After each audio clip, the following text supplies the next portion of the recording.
Millions of years ago, dinosaurs ruled the Earth, conquering any puny life form that dared to stand in their way. And then they died. A lot bit later, they turned into oil, and we now use them to drive cars. That's the kind of thing you think about when someone says natural resources, right? Fossil fuels. But a natural resource is anything supplied by nature that supports life. Air, water, soil, even ecosystems and biodiversity are natural resources. Let's talk about the two kinds of resources, renewable and non-renewable. Renewable resources are the ones that can be replaced by natural processes as fast as humans can use them. Think of solar and wind power. We can use as much of those resources as we want and still not use it all up. Additionally, they're not destroyed once they're used. Think of bottomless fries that power your TV. Non-renewable resources come in fixed amounts that can be used up.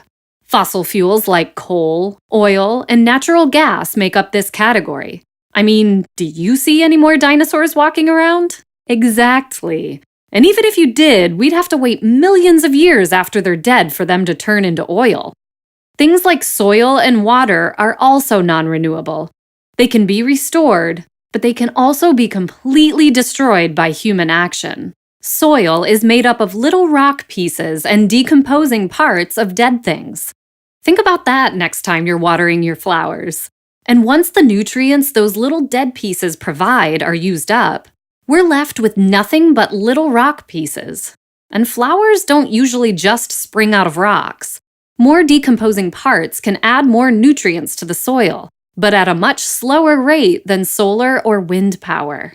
You know how most of Earth is water? Well, only 1% of it is usable by humans, the rest being saltwater or trapped in ice. That's like having a giant, delicious cheeseburger in front of you and only getting to eat the sesame seeds off the bun. Since we can only use so little, it's important to be careful with the water we have. Water gets polluted constantly, especially through runoff. Runoff is when water flows from land into bigger bodies of water and picks up chemicals from farms, roads, sewers, and more. These chemicals mix in with the water and make it basically unusable. And these bodies of water usually flow into even bigger bodies of water, compounding the problem. So while it's nice that we have some limitless resources that we can use with reckless abandon, it's also important to know when to slow down our resource use. Unless you're developing your own Jurassic Park to mass-produce fossil fuels, then by all means, go right ahead.